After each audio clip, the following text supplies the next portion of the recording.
many expected the Memphis Grizzlies to potentially be a team that can make a big move to upgrade their roster to really jump into that true contender window this upcoming season. Instead, so far, they've doubled down on youth. Well, that has put the Grizzlies in a unique situation where it's patience versus pressure.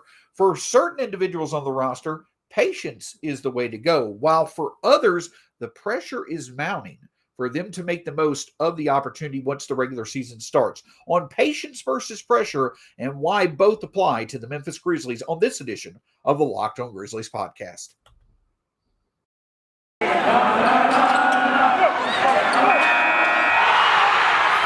are Locked On Grizzlies, your daily Memphis Grizzlies podcast, part of the Locked On Podcast Network, your team every day.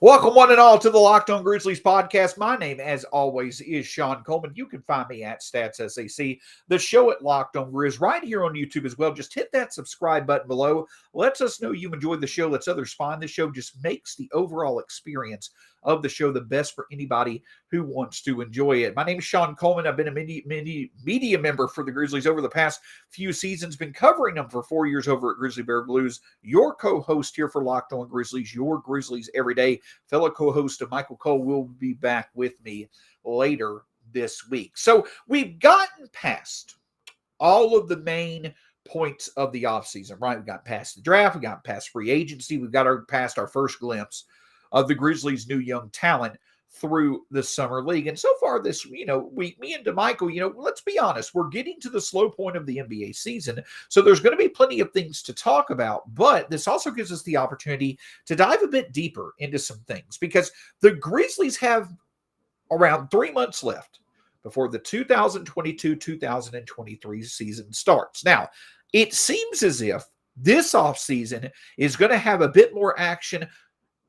A bulk of the action of this offseason seems like it's going to happen later on in the offseason than most years because we still have the Donovan Mitchell, the Kevin Durant, Kyrie Irving situations to take care of themselves. There could be other moves as well. My point is that this offseason may not necessarily be done for the Grizzlies.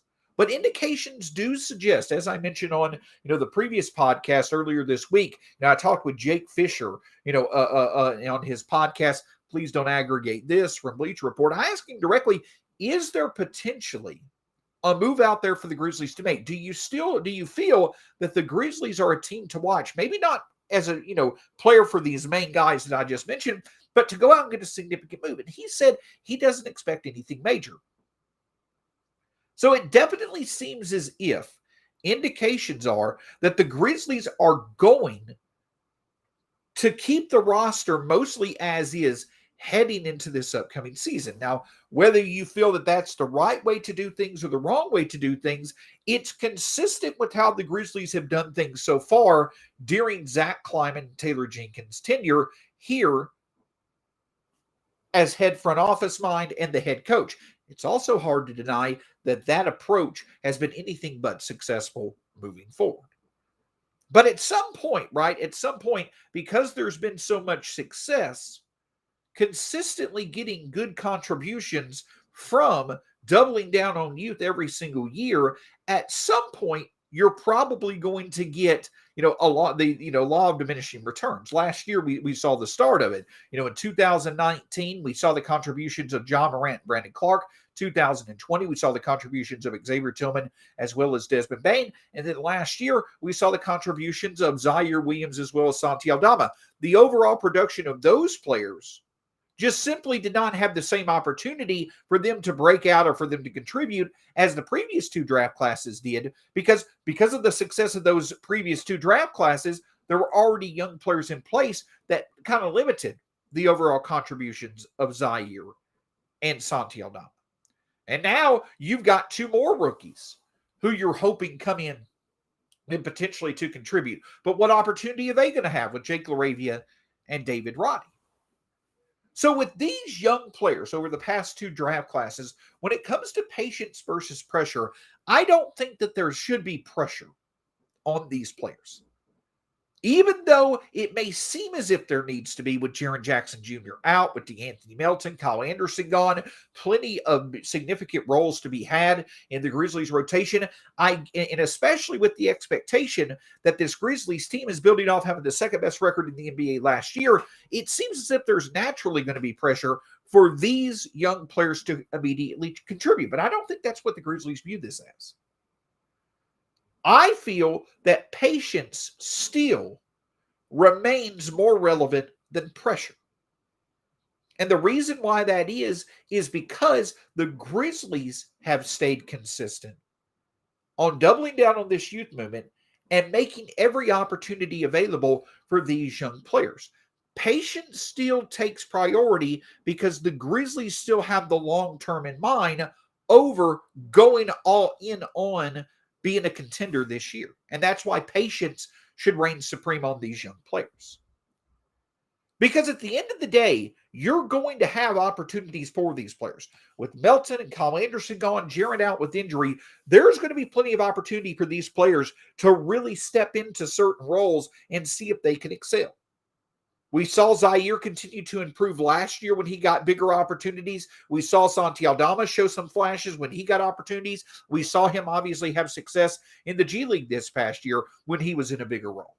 Now you look at LaRavia, you look at Roddy, they're probably not going to be a regular part of the rotation, at least initially, but when each of those players, especially if injuries occur, when those players are asked to step up, can they deliver? And the other thing to be patient on is that Zach Kleiman talked about it after he drafted Zaire Williams during the 2021 draft. He said this is a multi-year commitment. It's going to take multiple years for us to be able to truly define what role Zaire is going to be able to fill for us moving forward. The other reason why it's important to put emphasis on patience is because I do feel, and this may be an oversimplification, I do feel that one thing the Grizzlies are looking at is that they know that they've got their main guy in the backcourt in John Morant. They know that they've got their main guy in the front court in Jaren Jackson Jr. You got the perfect backcourt complement to John Morant in Desmond Bane. Now, what can you find in terms of a supporting cast on the wing for those three players? And the Grizzlies have invested first-round assets into a group of players that they hope from that they're going to get multiple significant contributors for the future. We don't know who of this group of Zaire, Santi Aldama, David Roddy, and Jake LaRavia, we don't know who of that four really is going to stand out as of yet. The hope is Zaire can become the fourth most important part of a championship core to support Ja, Bane, and Jaren. The hope is definitely there that he becomes that. And then you hope that two of the three, at least of LaRavia, Roddy, and Aldama, can become significant parts of a supporting cast rotation. That's the goal. That's the ideal setup or the ideal, result or eventual development that comes from this group of four from the past two draft classes. But it's still a significant times away, I feel, before we have that defined. And the Grizzlies are fine with that. The Grizzlies have developed a surplus of talented players at this combo forward position that they feel can offer versatility, shooting support, value on both ends of the court. The Grizzlies are perfectly fine now that they feel they have a surplus of depth at the combo forward position. They are perfectly fine of being patient and letting this situation work itself out to see who becomes what level of contributor. Does Zaire become the clear fourth most important person of this core, or does he potentially just become, a valuable rotation piece that could be a bench piece and become a spot starter? Can Jake LaRavia become a true second source of shooting to support Desmond Bane and give Taylor Jenkins multiple above average options from three when he's on the court? Can David Roddy be a good energy source off the bench, potentially a spot starter, someone that's a very unique body type, but also has a very good game that can take advantage of different situations and offer versatility, him being involved in different lineups to offer some offensive value? All those things are going to be defined in time, but the Grizzlies have no issue being patient with these players defining their roles moving forward. So even though it may seem like pressure is on the Grizzlies to really build off last year, the focus for the Grizzlies remains the long term and remains not necessarily wins and losses right now, but instead getting a good idea of who exactly on their roster will continue to be contributors moving forward. And for me, I'm okay with that. For me, that approach has got them to where they are now. You can't really argue against it. It makes sense for them to continue to do it as they truly try to get a young core together around Ja, Bane, and Jaren. But while patience with the young players certainly makes sense, there are some veterans on this team who the pressure is on them to really define the value that they can offer to remain a part of this core beyond this year. We'll discuss that in just a moment. Before we do, want to talk with you a bit about BetOnline.net. Because at the end of the day, we talk about the Grizzlies betting on the young talent that's in the room. Well, when it comes to you betting and wagering on sports, you don't want to waste your time having to set up your way of betting every single time you do something. You want your focus to be on the data that you need to look at to give you confidence in knowing who to bet and wager on. Well, that's the great thing about BetOnline.net. Whether it be your mobile device or your laptop, it gives you the opportunity to set your bets, make it very easy every time you want to bet or wager, and then from there, your time is focused on what can make you the most money. Make sure you check out BetOnline.net today. Listen, we want to thank you for making Locked On Grizzlies your first listen of the day, but a special podcast opportunity is also available with the NFL season right around the corner. Which NFL stars move the betting line the most? Starting July 18th, Locked On gives you the 50 most valuable players in the NFL from the odds makers at betonline.net. Available July 18th on Locked On NFL, wherever you get your podcasts and on YouTube. So we talk about the fact that when it comes to the Grizzlies, patience needs to be relevant when it comes to the young guys. And that may not necessarily be the most favorable thing for everybody to hear, but it is true. It's an approach that has been beneficial for the Grizzlies up to this point, and it is a sensible approach as the Grizzlies await for their roster to evolve and this depth of players at the wing position to find their roles moving forward. And again, as we've seen many other players do, there's no reason not to have faith for Zaire Williams to eventually become a significant contributor, and for Jake LaRavia, David Roddy, Santi Aldama, and others. There's no reason not to have faith that each of these players will eventually define their roles and add value. Now, I'm not saying every one of these players are going to be a long-term contributing member of the Grizzlies or of what will hopefully be a championship core. I find that hard to believe that all of these players will be of significant value. But the point is that the Grizzlies at least have a group where you can see them becoming of significant value. So even if it's not all four of them, if at least two or three of them do, that's a win for the Grizzlies. And that's what they are perfectly fine being patient on waiting to see to develop as time goes on. But if patience makes sense for the young guys, make no mistake that there also is pressure on a few veterans on this roster. Because even though the Grizzlies may have the long view in mind, they may have the long-term setting up themselves to be contenders for several years, that's still the overall focus. Zach Kleiman and the rest of the front office and coaching staff, they've also made it clear they know that after last season, the pressure is on them to consistently win. And that means the pressure is on the veterans of this team to do their roles while we're being patient with the young guys to define their roles. These veterans who know their roles well, the pressure mounts on them for them to continue to succeed and excel at what they do best. And the two that stand out are two that I talked about, potential extension candidates, and Dillon Brooks and Steven Adams. Now, Steven Adams it doesn't have as much pressure on him as Dillon Brooks does, because at the end of the day, Steven Adams is a role player that knows his role, but he's highly effective in his role. Historically good offensive rebounder, one of the most effective screen setters in the league, kind of the, enforcer, the guy who sets the physical tone, and also, now with Jaren Jackson Jr. potentially being out, a rim protector as well. The pressure is on Steven Adams to build off last year. Last year was such a great revelation after the fact that he had fallen off a bit in his last year or so in Oklahoma City and then also in New Orleans. Last year, Steven Adams once again showed just how valuable of an NBA player he can be. Can he do that for the second straight year and be consistent at it? That's where the pressure is on for him. But even more important is the pressure that's on Dillon Brooks. And the reason that I say that pressure is on Dillon Brooks is because last season, I said it all season long, without a doubt, the best version of the Grizzlies was with Dillon Brooks healthy.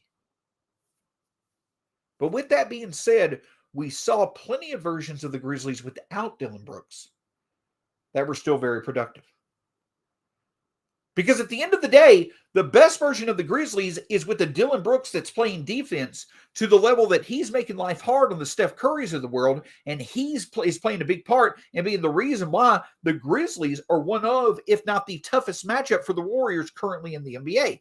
That is why the Grizzlies are at their best right now in terms of their current roster construction with Dillon Brooks healthy. But there also is proof from the playoffs that Dillon Brooks can be so ineffective with his offensive decision-making at times, he takes away any and all value, even the defensive value that he adds.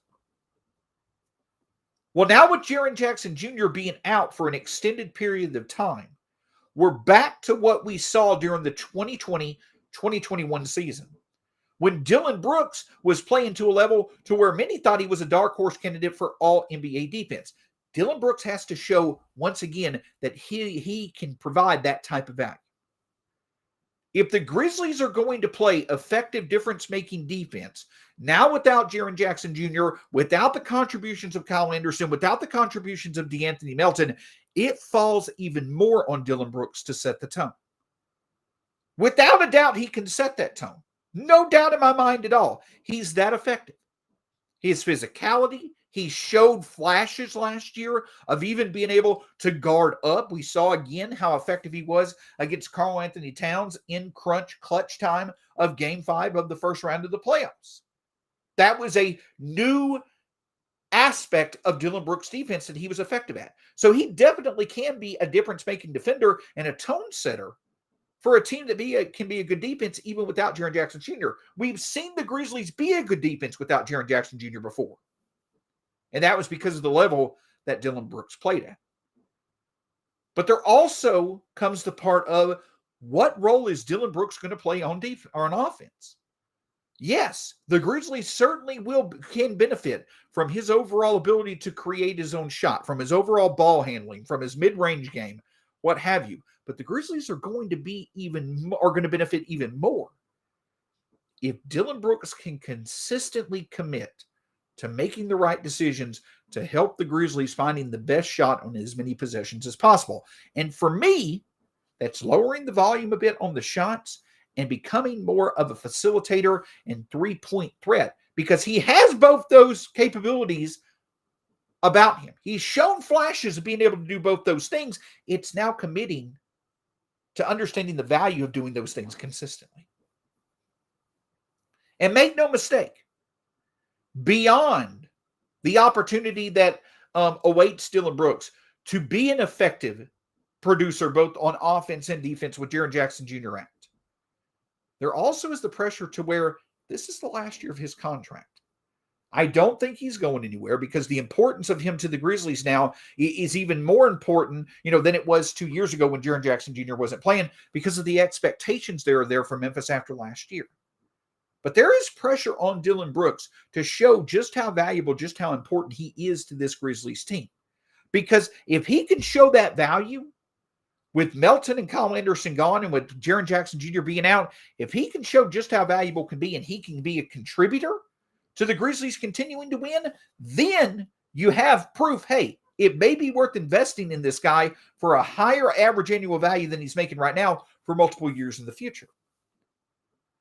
But if Dillon stays inconsistent, if the Grizzlies, aren't really winning with him, if the defense kind of falters, without Jaren Jackson Jr., then that starts to show, okay, while we certainly are at our best with Dillon Brooks, Is he really worth the potential price tag that he's going to demand, 15 to 20 million a year over multiple seasons? So it's not as if this is going to be pressure that's going to change anything for Dillon Brooks. You hope that he changes a bit of his offensive approach at times. But make no mistake, with Steven Adams being in the final year of his contract, Dillon Brooks being in the final year of his contract, pressure is on both of these veterans.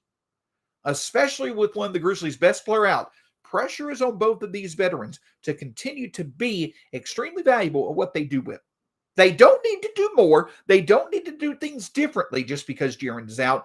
They just need to be consistently effective at what they do best.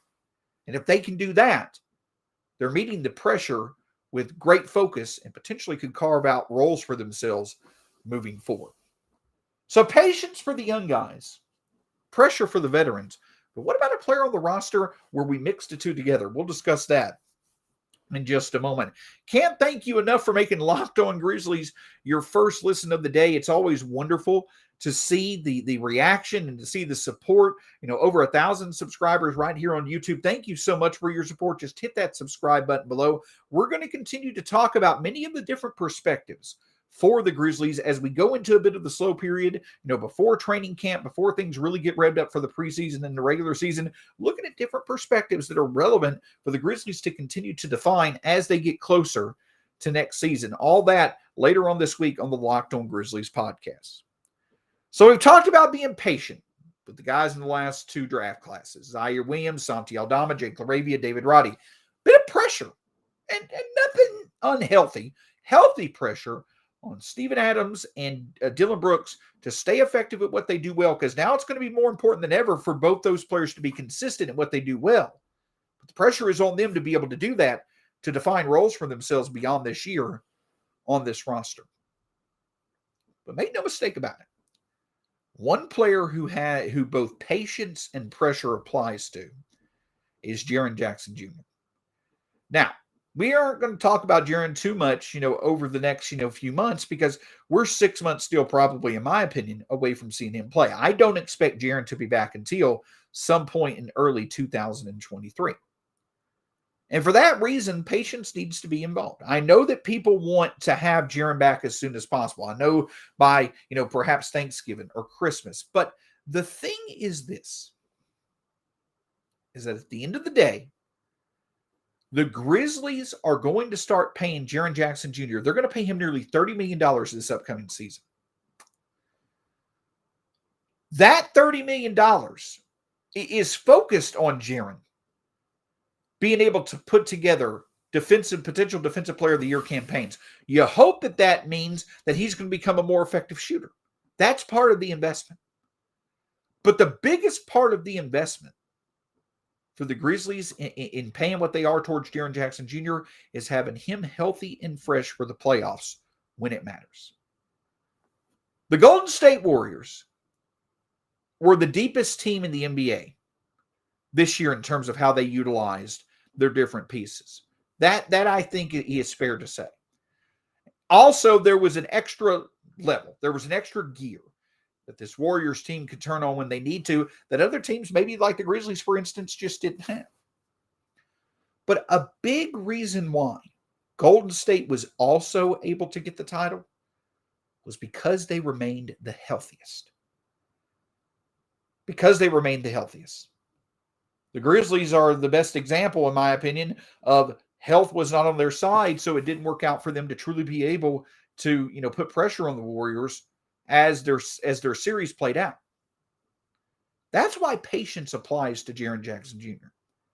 Just because Jaren may not be back by October, because he may not be back by Christmas, he may be out half the season.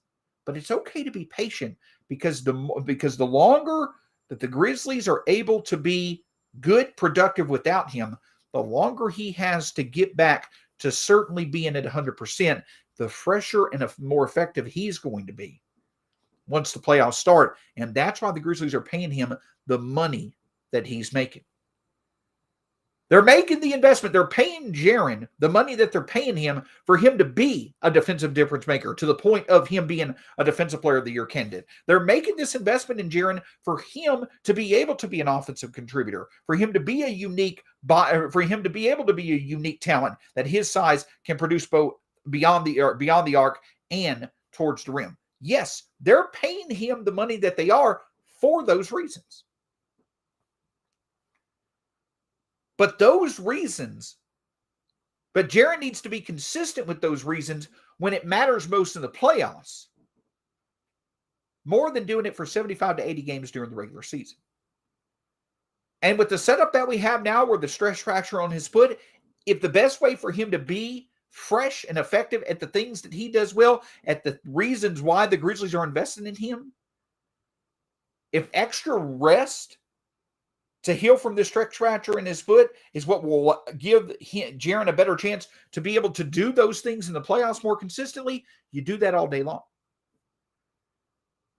So patience certainly matters when it comes to Jaren Jackson Jr. The more time he's away, that should mean that that's the Grizzlies showing that they can, be okay without him. But then it also should provide continued certainty of not only is he fully healthy, but also he's going to be fresh and effective and consistent at what he does well, because we saw the difference maker he could be in the playoffs this year. If we can get it more consistent in future playoffs, that's going to make it all the worthwhile for the Grizzlies to have invested what they did in him. So patience matters for Jaren Jackson Jr. And the reason why patience should be relevant for him is because, again, while it's less than ideal that he has the injury that's occurred, there definitely should be patience in the line for him to fully heal and do what he needs to do to be as fresh and effective as possible once the playoffs come around. But that's where the pressure also applies to Jaren Jackson Jr. He is now a player who has a very significant investment in him. But he's also a player that for the second time in less than 2 years is going to miss a significant part of a season because of a leg injury that occurred while playing. And make no mistake, leg injuries are concerning for a player of Jaren Jackson Jr.'s prototype, for his type of body type. Even though a torn meniscus and a stress fracture may not necessarily be connected individually as injuries, the fact is that these are now two significant leg injuries that have made Jaren Jackson Jr. be unavailable for a significant start to the season. So it's not as if Jaren may necessarily have one injury that's continuing to flare up, that's continuing to cause issue for him, but he is now, in my opinion, injury prone. It may not be that his injuries are going to connect to each other as time goes on, but there is more than enough proof to be a bit concerned. Will it constantly be something different for Jaren, especially if he continues to have trouble with his legs? That's where the pressure comes into play for Jaren Jackson Jr. He had an outstanding, absolutely wonderful season last year. The hope was coming into this year, maybe he can continue to be that effective on defense while also getting back to where he was at times during the sophomore season on offense. But we get a whole offseason now where we don't get to see Jaren be able to capitalize off what he did last year because he's healing from an injury. That's the other big thing that comes from this. And that's why also pressure is on Jaren for when he comes back from this injury to do what he needs to do, not only to stay healthy, but also to show there's been progression in his game. Because of these injuries, this is now 2 of the past 3 off seasons, with Jaren under the age of 23 still, where he's had basically a whole off season of development taken away from him because he's recovering from a leg injury. That matters. That matters. So the pressure is on Jaren for him to do what he can do to take advantage of healing from this injury, putting it behind him, showing health, and then the pressure is even more on him to come back once he's got his legs under him, show that, hey, the fouls aren't necessarily that big of an issue anymore. The offensive consistency is definitely in a better place. Those things are going to matter. Because if Jaren comes back from this injury, and the same questions, the foul trouble, the shooting, not being where it once was, even if he's playing good defense, it now becomes fair, I think, to start to question, okay, what exactly should we expect? To what level is Jaren for the Grizzlies championship hopes moving forward? Now, these are questions to ask 9 months from now. It's not questions to ask right now because there's no way for us to know right now. But when it comes to Jaren Jackson Jr., I do think both patience and pressure applies. Patience in the fact that the Grizzlies are investing this money in him to be at his best when it matters most during the playoffs. And so if the way for him to do that is to fully rest and recover from this injury, even if it takes a bit longer than many anticipate, do that all day. But make no mistake that the pressure is on Jaren now. With injuries being fair to question about him moving forward, what can he do to stay healthy, and what can he do to consistently be of value on both ends of the court? And that includes staying on the court, obviously, when it comes to foul trouble. That's going to take a while to gain a true answer on. But I do think that that's one thing that's going to become very, very important, very relevant to this next season as we progress. Exactly what role will Jaren play for this Grizzlies team? If it's close or better to what he did last year, exceptional. Great. But can he stay healthy, and can he continue to play at that level when it matters most? That's where the pressure applies for Jaren Jackson Jr. So it's a situation for the Grizzlies where patience certainly should be preached, but pressure also should be recognized. This team has balanced both of those things quite well up until this point in the evolution of this new version of the Grizzlies. Can they continue to do it now? But they're no longer looked at as being a rebuild. They're now looked at as being one of the best teams in the NBA. Can they take advantage of the depth on their roster to do that? To show that they can still remain among the best in the NBA, even if they potentially don't have their best resources available to them. We'll certainly find out as time goes on. Can't thank you enough for listening to this edition of the Locked On Grizzlies podcast right here on YouTube. Just hit that subscribe button below. We're also free on all podcast platforms. Wherever you listen to podcasts, that's where we'll be for free. Just hit that subscribe button to get the latest content. My name is Shawn Coleman. A pleasure as always being with you. We'll talk to you again soon here on the Locked On Grizzlies podcast.